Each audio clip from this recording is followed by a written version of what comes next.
Your boy Mark. I think I haven't been here on here in a little while. I took 6 out of the last 10 days off of work, and then if you put in weekends, um, I worked the first 2 days of the last week of September, and then I worked the last 2 days of the first week of October, and everything in between that.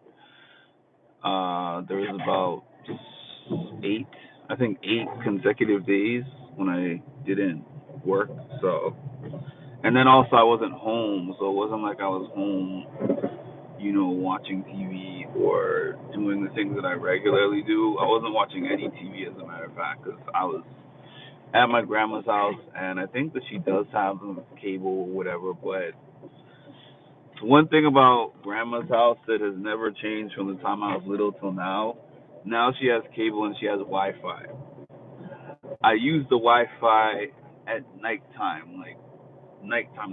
But the cable, the Wi-Fi, I don't really use those things during the day because um, she can go without those things.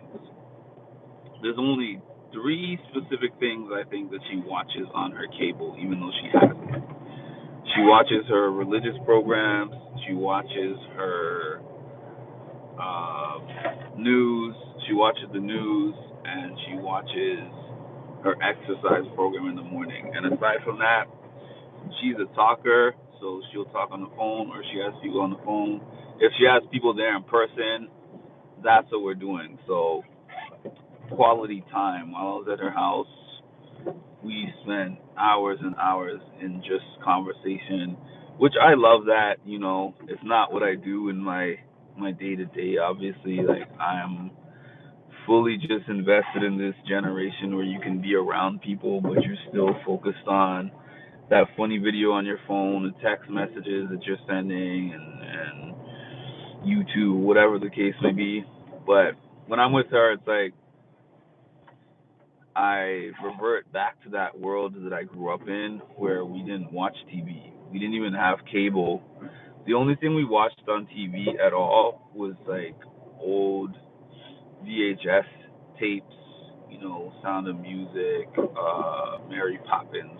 She had the old Little Rascal series. She had some '90s stuff, Hook. She had I Love Lucy. Those kind of things. Hi, Chocolate. What are we talking about today? Well, all I was gonna say is that I am now caught up on the challenge and the Amazing Race. The challenge I was only, I think we're on episode 12 coming up, and I think that I had stopped at about episode 8, and the most recent episode, CT and Tay got taken out of the game by Theo, and I forgot who Theo's partner is. I can't remember all the name of the new threats, but CT just got eliminated in this team elimination, this slingshot challenge. Big dude that was working with. Is that the last episode?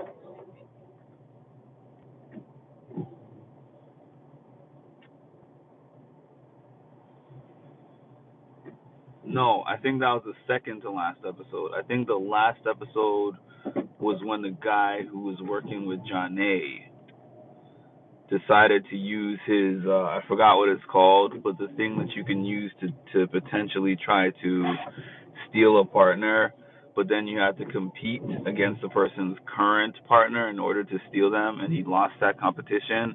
And then because of choosing that option, if you lose, now you and your original partner have to go head to head, have to go into the elimination together to try to stay in the game. When before you would have only had to go in if you got voted in. So that was kind of crazy. Okay, I'm not here to answer. So this might sound bad, but I'm not here to answer a question of whether you should sub or not. And here's the reason why: quality over quantity. My best thing for anyone who says, hey, I'm just here randomly, I don't know what you're talking about, should I sub or should I not sub? Go to the About Me section and see what the page is about, and then maybe watch a couple of videos, and then from there you could say, this is for me and this is not for me. Because I could be like, I'm going to do a handstand, I'm going to do a backflip, I'm going to run across the street while a car is coming and try to avoid the car so that you'll sub my channel. And I do all that stuff, and then either you don't even sub, or you sub the channel because I did that thing, and then when I'm talking about the regular things that I talk about, you disappear. So I'm not that type of channel, you know. I won't beg for subs. I won't do things out of what I normally do for subs. You know, if you like the channel and you want to sub, welcome. If you say the channel is not for me, that's cool too. I'm totally good. That's me in life, and that's me in on here. Like, if somebody said, it's like almost like if somebody said, "Why should I be your friend?" I'd be like, "You don't have to be my friend. Like, that's okay if you're not." Where am I driving to? I'm driving to get some food. Thank you for the sub, Big Birds.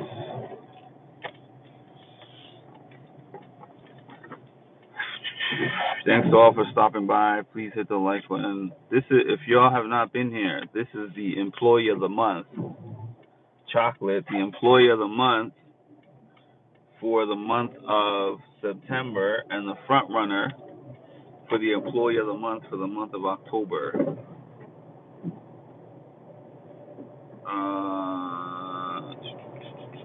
If you saw, thank you, Katrina, for the sub. Appreciate that. Thank you, Usuario. Sorry if I'm butchering the name, but thank you for the sub. Appreciate you. Uh,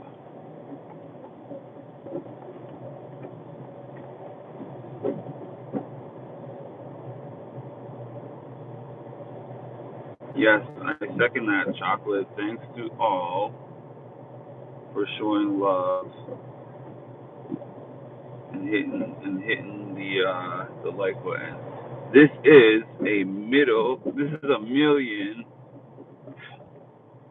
This is a million view channel. This channel now has a million views.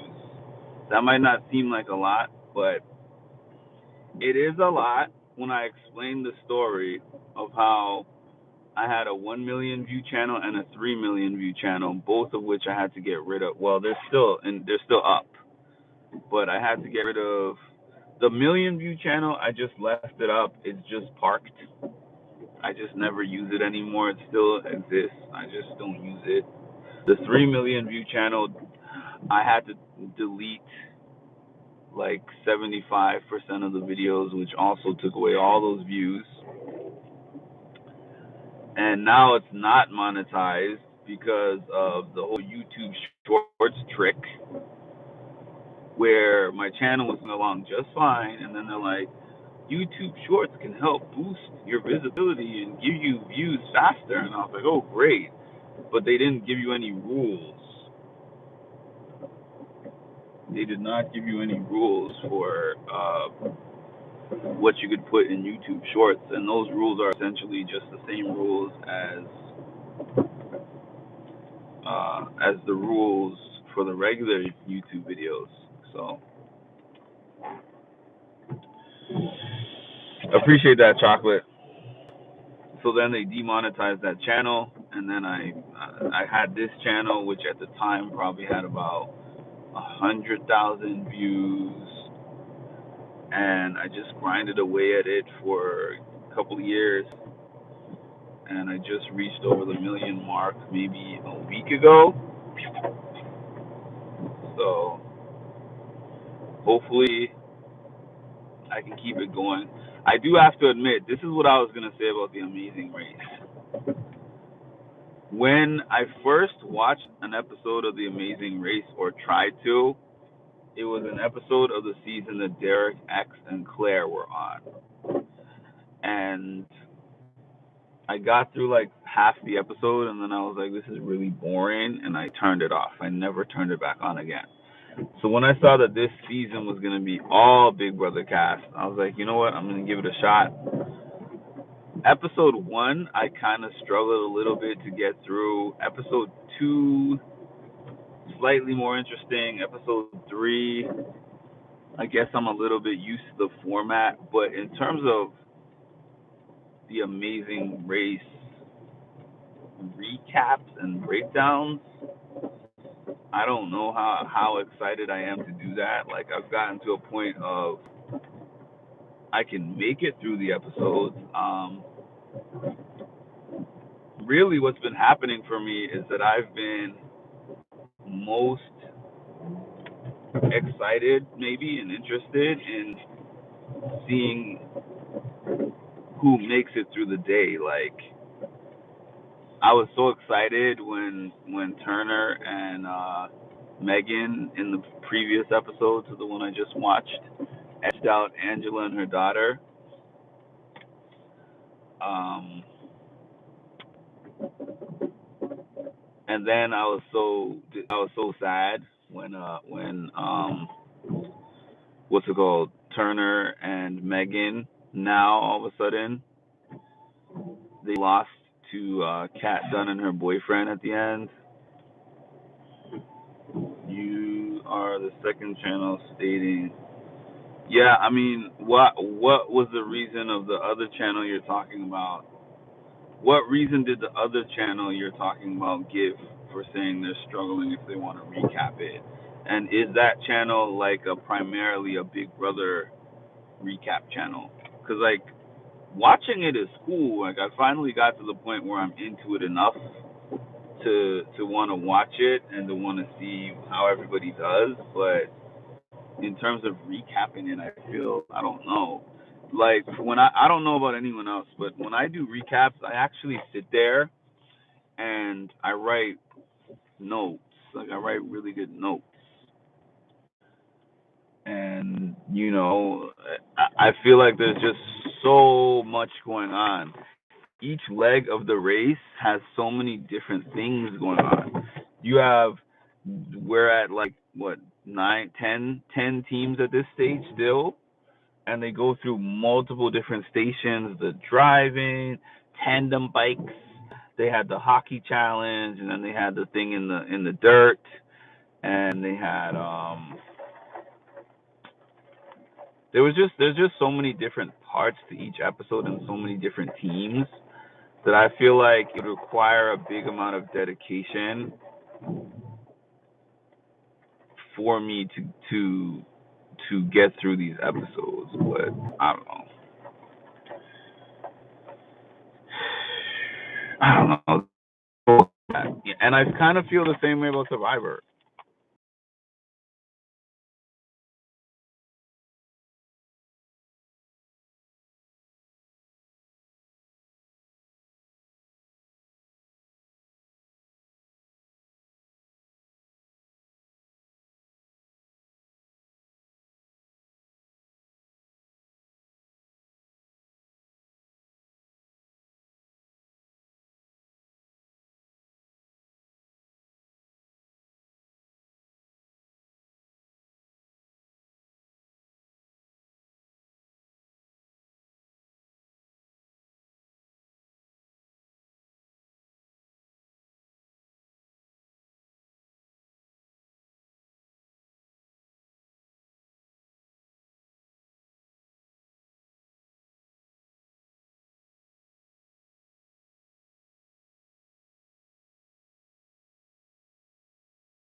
they have to figure out clues and figure out how to do the games with the clues that they receive.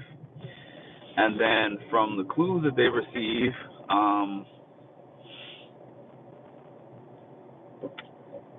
they compete and they try to finish the game. They get some kind of task to go to the next place. It gives them the clues that they need to go to the next place. The team that finishes in first sometimes gets advantages, and the team that finishes in last goes home. So this is not a game. This game, honestly, is the opposite of Big Brother, because Big Brother is a game of hurry up and wait. Things happen so slowly, and you spend all this time waiting, waiting, waiting, and waiting, and waiting, and waiting, and waiting, waiting, waiting, waiting, waiting, waiting for things to happen. And then a little something happens, and then nothing happens. Amazing Race is a game where you hustle up because you have to make things happen from sunrise that day to sunset that day.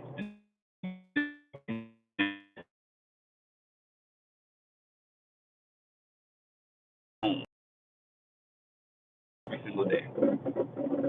You see, I don't know how it is because it's my first season watching, but I've seen in this particular season the teams that get out in first, you know,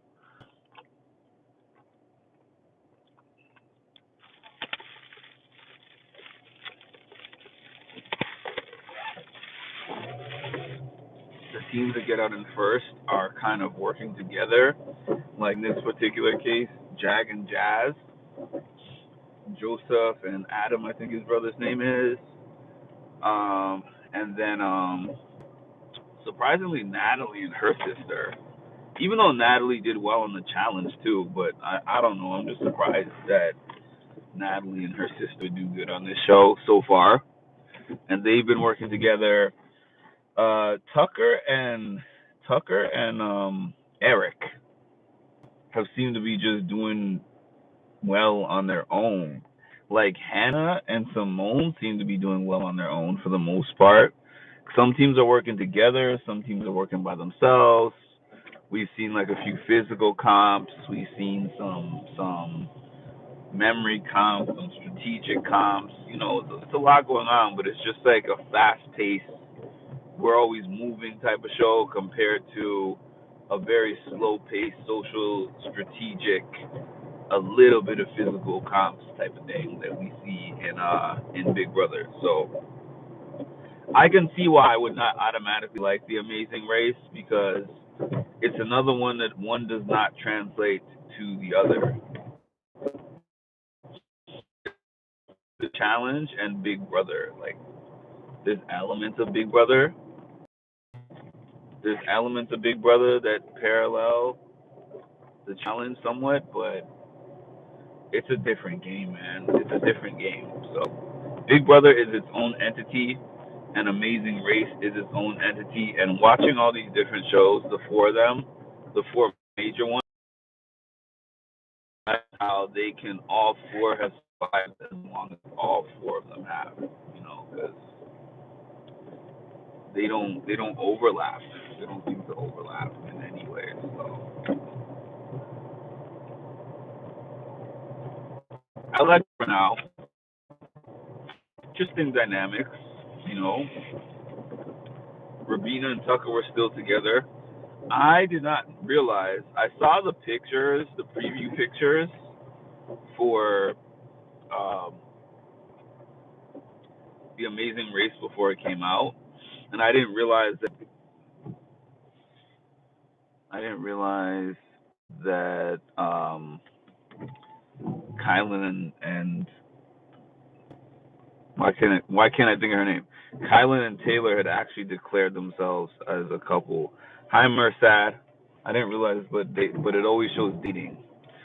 Um, you know what? I was trying to think of how many of those people that I have met, and to make it easier, out of the people that are on the current season of The Amazing Race, the only ones that I have not met, Kat Dunn and her boyfriend. I haven't met Angela. I haven't met Angela and her daughter.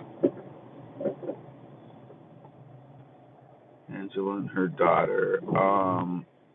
I literally want to say that I've at least met at least one of the two partners of everyone else except for those two.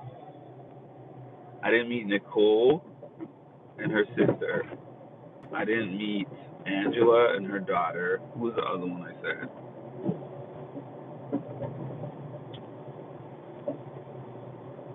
I'm not going to remember every team, but I've met Joseph. I met Chelsea. I met Jag and Jazz. I met Eric and Tucker. I met Turner and Megan multiple times, who I'm sitting here feeling like I should reach out to Megan and Tucker because I just saw them the other day, and Tucker has been. Why did I call him Tucker? Turner has been less accessible to me since in recent days, but y'all remember he did that interview for me. I've had his number. We've spoken on the phone. We've texted back and forth plenty of times. I don't know if that number changed, but I had his number at one point. Taylor and Kylan, y'all know I've definitely met Taylor and Kylan and Joseph. You know that for sure, multiple times.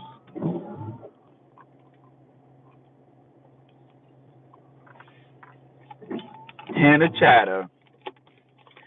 All the last time, Hannah is still all love whenever I meet up with Hannah Chatter at events, but it's probably been 3 times or so, 4 times at this point where I'm like, hey, when's the next time I can have you on my channel? And she's like, well, I would love to be on your channel again, but my responsibilities, my school responsibilities. I get it. You know what? Here's the thing. I'm 38 years old at this point.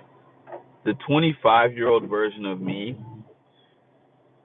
where she says the exact same thing, I would be like, I saw you at the Big Brother premiere party days 1 and 2, coming from Washington, D.C. to New York, both days. I would be like, I've seen you doing a lot of these different interviews. I saw you on Royalty interviewing Ashley when she won. I saw you on such and such different podcasts throughout the whole Big Brother 27 season. Twitter, this. Like, I've seen you do so many things for you to say you can't block out an hour to do this interview with me. But the reason why I'm not on that at this point in time is because I think to myself, if I was one of these people, her interview with me, and I know some people will say, hey, don't sell yourself short, and I'm just being realistic. A 1,600 subscriber channel where the interview is probably going to get you 2,000 to 3,000 views. I'm not saying that doing the interview doesn't benefit you, but I am going to say that the benefit is not extremely significant to where you're like, I'm going to drop everything I'm doing because this is the one. Now, I guess I'm wired a little bit differently because for me, if it's like, this is somebody that I have now known, I've known her since like a little bit after the cookout season finished, which was 2020. I think I met her for the first time. Taylor's season was already over. I've known her for about 4 years. I've met her about 7, 8 times. So for me, it would be like, even if it's not my personal friend or anything like that, or the channel is not specifically boosting me, I would be like, I like this person that I have been associated with to some degree for this amount of time that I know is a good person and I know does not clout chase with the things that I tell them because trust me, when I talk to these people at events, there's more that I don't say than what I do say. I'm being honest.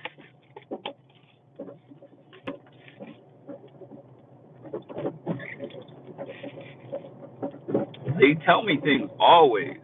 Somebody's gonna tell me something. Maybe because they trust me, or maybe because there's something in the water. Maybe a combination of both. Somebody is gonna tell me something that they don't want the public to know.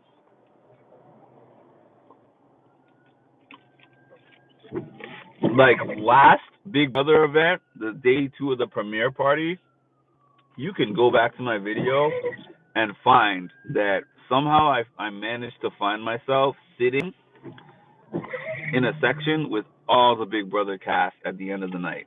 And they were saying all kinds of things. And it was interesting for me to be sitting where I was, and it was a little bit fun for me as well. But I was like,